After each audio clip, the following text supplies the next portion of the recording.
Hey, welcome to I Am Refocused Radio. Once again, we are here today. And today, just like any other time, we have another story for y'all. We have a special guest. Today, we have a true honor talking to Julie Barth. She is an author of a book that we're going to be discussing today, Notes from a BlackBerry. And you can go to her website, juliebarthauthor.net. If you're watching this online, we'll have the information on the bottom of your screen. But if you listen on radio, we'll have in our show notes. First and foremost, Julie, just off the cuff, you have a powerful story, a lot of ups and downs, a lot of personal conflicts, but resilience is the best thing I can think of as far as a word for you. When you think about what you had to do to prepare yourself to write this book, kind of shed some light of some of the things that you had to do as a mother and just some of the things that you had to discover along the way before you I don't know how anybody can be prepared for the battles that you had to face. Sure. So the book, actually, I didn't prepare to write it. The reason it's called Notes from BlackBerry is because my husband was diagnosed with stage 4 pancreatic cancer when we had four very small children, one who had special needs and had a trach and all of these medical conditions. So I would take him down to chemo on Tuesdays, and while he would be too sick to talk really, I started writing my daughter's struggles on my BlackBerry just to occupy my time. And then it quickly flowed into his story. So the reason that I wrote it really was because I wanted to, talk about one of my children who I never thought would get to know their father. I wanted them to know of his courage. And, I think for myself, I also wanted to unpack everything that Tatum had been through. So it sat on my laptop for about 15 years. And I went through a different struggle in my life and came out the other end of it. And I decided I had promised Colin in his final days that I was going to make sure that people knew of his courage and his strength. And after reading it, I decided that he deserved to be memorialized and for people to see, and Tatum too, everything that they went through. So that's why I went ahead and released Notes from a BlackBerry with 2 more books that are coming that go into the second part of the story. But it's the beginning story of us, and we grew up together in our childhoods and stuff like that, leading into it ends when he passes away in 2009. When you look at the medical crisis that you had to go through as a family, what anchor you in those trouble seasons? And as far as being able to share that part of the story with your readers, how did that play out for you to prepare yourself to write? I think that, when you're in the medical world and something happens to a loved one, and I know that it's part of, people think they're preparing you for things, but you get a whole lot of information right out the gate. And then where do we head? We had to Google, or, we research. And it's like, I just remember refusing to accept everything that people were saying to me. It wasn't that I was in denial. It wasn't that I didn't think bad things could happen. But I just remember thinking, okay, well, there's going to be a whole lot of things that I cannot control about this situation. I can't change Tatum's genetics. I can't cure pancreatic cancer. But as long as Tatum was with us, I was going to make her life as the best it could be and do everything that I could to control what I could control. And kind of the same with Colin is that, you can choose to kind of fold into all the bad news and what's coming ahead, or you can take one day at a time. And that's, kind of how I managed it, is okay, well, I can't look at the big picture right now because it will be so overwhelming. And I have to just take every day, see the goodness in it, and fix or control what I can. And whatever I can't, you got to let that energy be focused elsewhere, because otherwise, it's just, you can get really stuck in, in inactivity and anger and frustration and all those other emotions if you can't find a way to make each day, find a positive in it. When you look at some of the everyday realities of what parents have to go through with special needs children, what was some of the things that you believe that most people might not see when it comes to the everyday routine of addressing that need? Yeah, when you have a special needs child, you see people and your heart goes out to them because you're like, you see them running around at an appointment or when they're out in public. But, unless you have a special needs child, you really don't understand how consuming it can be. And necessarily, if it's not a doctor's appointment, it's a specialist or an occupational therapist or a physical therapist. And it really does just become your number one priority. And in some instances, like every day is a struggle, just try and get them to the end of the day. But as a parent, you're trying so hard to make everything okay for everyone else around you. There's very little time for you. And even when you take the time, you tend to feel bad, like you don't deserve it. So it really is just, and again, you're getting all of the worst case scenarios and you're presented with these options that you're making for your child that you had hoped you'd never have to make. And there's a bit of guilt in that because as special needs parents, we like to say and focus on the positive of, oh my gosh, Tatum's still here. But there is that part of you that feels a little bit guilty, some days just wishing that you didn't have to deal with all that stuff and feeling burdened by it. And then you look at your child and you think, how can I be, how am I feeling this way? It's not even about me. And there's a degree of guilt in feeling bad or, wishing that your child was normal because you don't want to say that out loud. It's, it feels bad to say something like that, but it's okay to, when, that phrase people always say is like, oh, it could be so much worse. And I tend to sometimes say, yeah, but it could be better. And it's okay to acknowledge that it could be better. That doesn't make you a bad person. To sometimes just say, I've had enough, this is really more than I can handle and I need some help here. And, it's hard to ask for help for many parents. Once again, listen to I Am Refocused Radio, watching us online, talking to our guest today, Julie Barth. You can go get a copy of her book. It's available right now anywhere you get a book, Amazon, easy place to go to. Notes from the BlackBerry.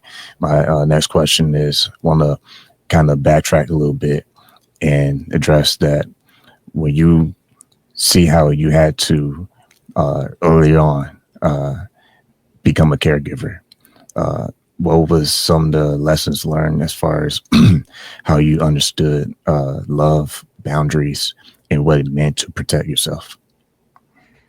I think it took me probably getting to the other side to, look back and see, and maybe that's why I speak out, is because when you're caught in the middle of it, it's really easy. I think the tendency is to kind of like pull back and isolate and figure like, I got to figure my stuff out and kind of push people away because you feel like they don't want to hear it. They've had enough of it. And then the more they pull away, the more you pull away. And then all of a sudden you find yourself in a situation where your phone hasn't rang, and you haven't gone out and you haven't done anything. And then where do you go from there? It's almost like seeing somebody in a grocery store that you haven't seen in 10 years. Where do you even start that conversation? So you just leave it.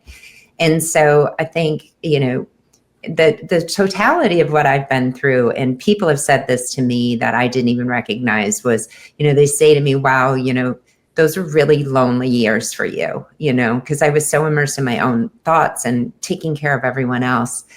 And I think that it's important to remind yourself that you are human, and as a mother, as a spouse, yes, your number one priority is to help, but you can't sacrifice your own, yourself in that process. And it's not selfish to take time for yourself. It's not selfish to feel bad some days, and it's not selfish to ask for. Like I said, I think that asking for help is so critical because you always feel like you don't want to burden people, but it makes people feel good to help, and you help everybody else. So, it's almost like you're doing somebody a favor when you let them help, because they do. They might stop asking if you don't take them up on it, but it doesn't still mean that they're not there and that they don't want to still help you. So I think that's a really good lesson to learn, is like, let people in to your world, let them help, and keep reaching out to the people around you instead of feeling like they've left or they're done with your drama or whatever, you might tend to feel. When you see how emotional and financial hardship can come with this, what was some of the challenges that you had to face head on, and how did you keep yourself motivated to keep pressing forward? I started a charity for this very reason, and it's specifically targeted toward women. And it's not, everybody that gets into these crises is a horrible situation because you almost have to lose everything in order to get assistance. And as a mother, you've devoted your life to caregiving children, so you might not be in the work world. And I found myself in a situation where not only, I couldn't work because of Tatum, because I was the primary caregiver, but then even when she got better, I had other children. So when Colin got sick, he was a trader at the Board of Trade. That was it. The day he stopped working, and he was around for 16 months. And we were very, very blessed to have an entire community around us that donated and fundraised and, really just, did everything possible to help us. And I cannot be grateful enough. I also know that if, it was happening to other people at the time, and if we didn't have that support, I don't know where we would be today. So as a single mom, you try and enter the workforce, and everyone's like, well, what have you been doing for the past 10 years? And as if you've been sitting in a bubble and you haven't learned all of these skills. So I think it is important as a woman to protect yourself, to recognize that it is important for you to save for yourself, to make sure that you're secure. I mean, I hope everyone has a great romance, and that is like that their love blooms. But, I even had the greatest love. Nothing's guaranteed. So being creative, remembering that you are still, in the workforce and a part of the world, and that at some point, if you do have to fall back on something, that you have something to fall back on. We tell sports athletes this, right? We say like, well, what if you, but we don't tell moms that. And it's kind of the same situation, like we tell them, your career might end at any point, and then what are you going to do? We don't tell young moms that. We don't tell older moms that. We don't say, at some point you might have to shoulder all of this, and be prepared. And you're not prepared because you've been taking care of everyone else. If you could sit with your younger self, what would you want to say to her when it comes to emotionally and in the mental health space as encouragement? Because for someone to have to go through this head on, you don't have the luxury of having a personal coach right there and then to help you understand what's going on. Yeah, I think that it's really important, first of all, to stop worrying about what other people think. It was very hard for me when I had Tatum. People would stare at her. They still do. They stare at her and they gawk at her, and she never cared, but it hurt me. And I was always trying to make her the best person she could be. And when I just finally decided it didn't matter what other people thought. Like, I love her. She's an amazing person. Who cares? And I think that degree of always caring what other people think or how you look, and it really does shape our decisions. It shapes the way we feel about ourselves. And I wish I could say to the younger me, if you can look in the mirror and you're good with yourself, that you're a good person, that your decisions were made out of the best intentions, and sometimes they didn't work out the way you wanted them to, but you worked on what information you had in front of you, and stop beating yourself up about it so much, because you did, like I said, you did the best thing that you knew, and your intentions were good.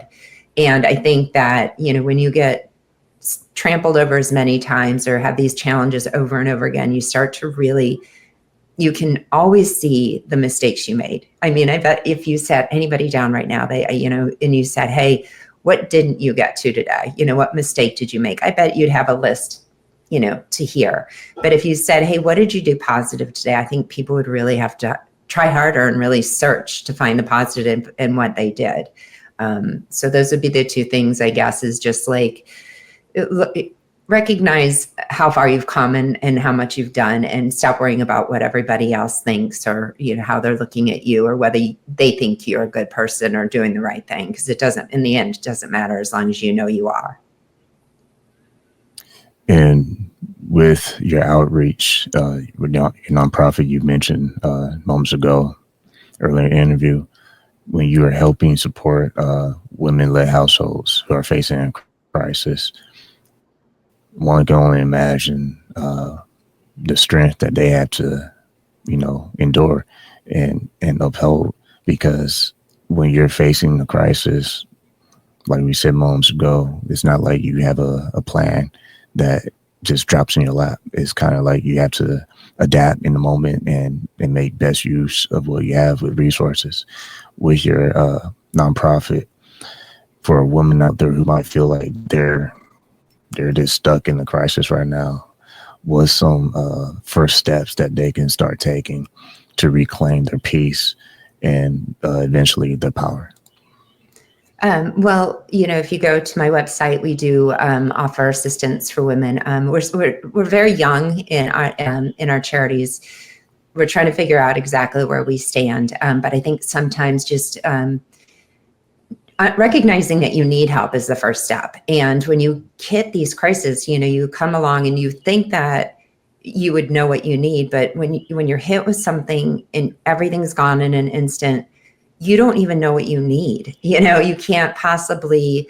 I had somebody right after Colin died, probably a week after Colin died, I had a credit card company call me and say, hey, rip that credit card up. That one no longer, that doesn't, it's not your credit card, it was your husband's. And just stuff like that, like just getting the advice from somebody who's been there, who knows what you're going to need, who can point you in the right direction, just be open and asking for help, finding the right organizations. If you go to our organization, we take it on a case-by-case basis. It's almost like, I've been 5 different Julies. I've been the special needs mom. I've been the widow. I've been the terminally ill caregiver. I've been the emotionally abused spouse.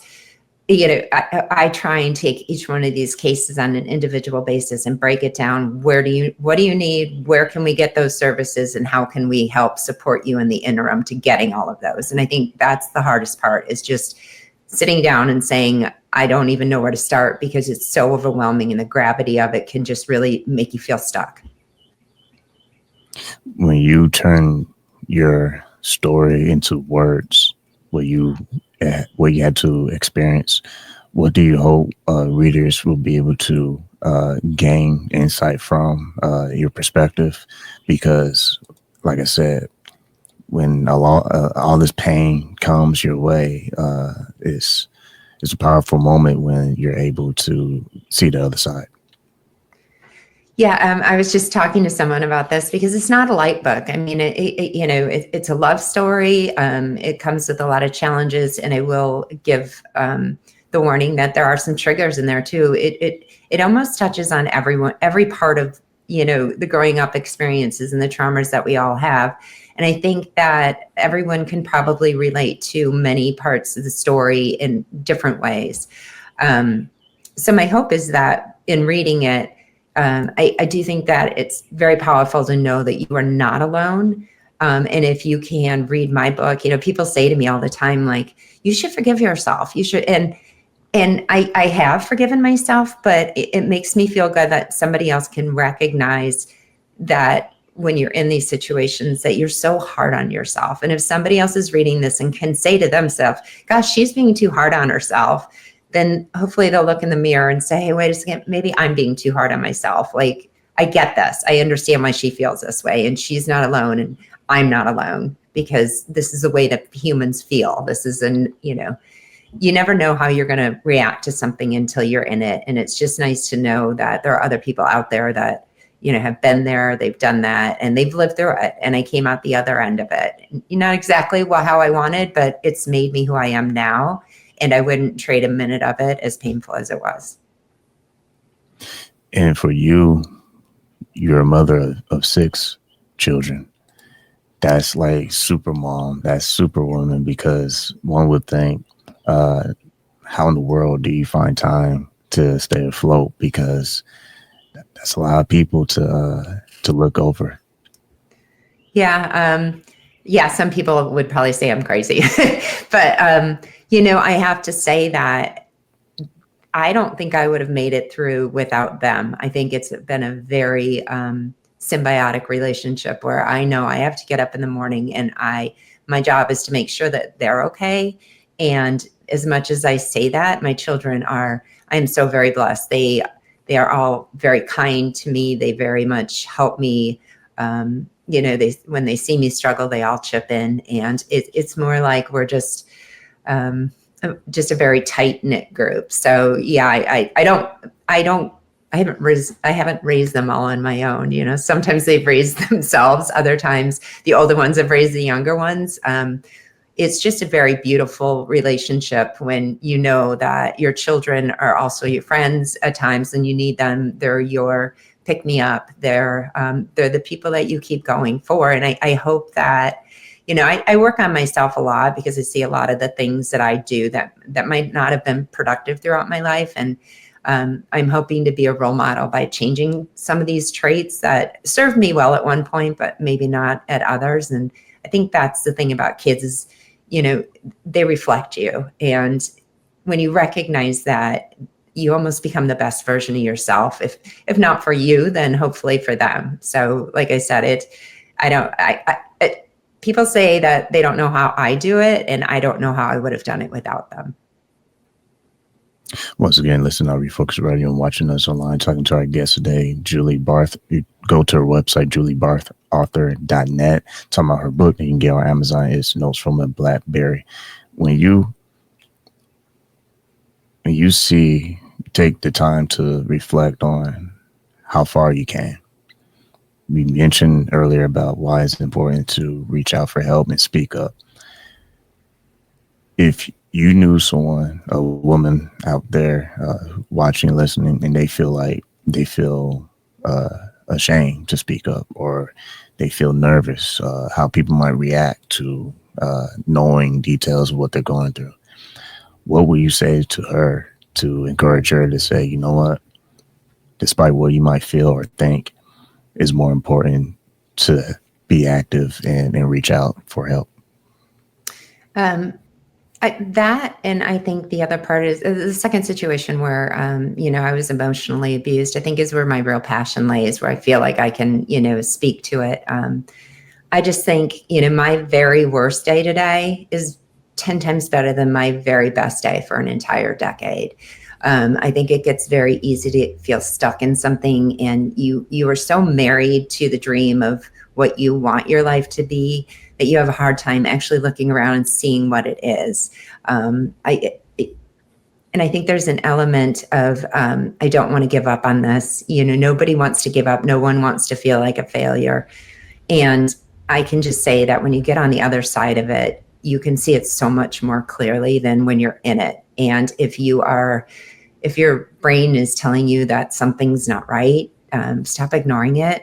I think stop making excuses for it, and, get on the other side of it. And it's horrible. It's so hard to get out of these situations, but staying stuck in it and losing the time, the energy, really just letting it rob your joy, is so much worse than getting beyond it. And, that's for caregiving as well as, obviously you can't do anything in a caregiving situation, but for the person that's also out there stuck in a situation where they're caring for somebody who's terminally ill or a special needs child, there does come a point where you're either, nothing lasts forever and it has to resolve one way or another.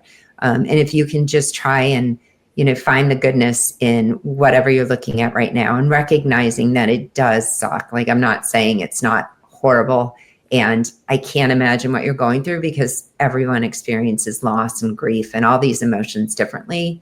But I can tell you that when you get on the other side of it, things are so much better. You'll wish that you had changed things long before you actually did. I said a word early in the show, resilience, because life will throw everything at you and doesn't give you a preview. It just kind of knocks on your door and say, bam, here goes your issue to deal for today. Resilience is something that I feel we don't truly appreciate until we get to that other side. And it's like, okay, this is what I learned. How do you remind yourself that you made it through those small battles in the past and to keep you motivated when you face today's challenges? I think that, the younger me used to feel angry. Sometimes I would be like, why am I stuck in this situation again? Well, why do I? The older me is able to say, this is why. And when you find the beauty in it, why did I have to, have Tatum be sick and go through, she ended up getting cancer later on in life. And I used to say, why is she doing this? But that's why I got her art out there. That's why I felt, the need to publish this book, because all of these struggles that we go through in life are meant to teach us a lesson. Sometimes we don't want to learn that lesson, and sometimes we'll resist against it for as long as we can.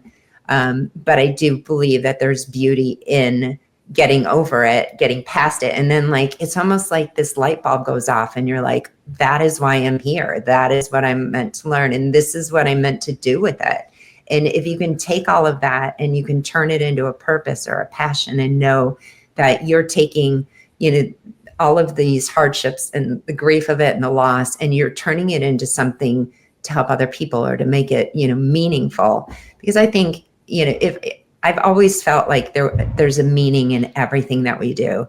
And I refuse to believe that everything in this world is meaningless and random. I don't believe that. And I think that when you turn it into a mission or a passion, then it becomes meaningful, and you can, do something that kind of heals your soul in all of it, because it makes all of those pieces that you feel are kind of broken come together, and it gives you a purpose to move forward.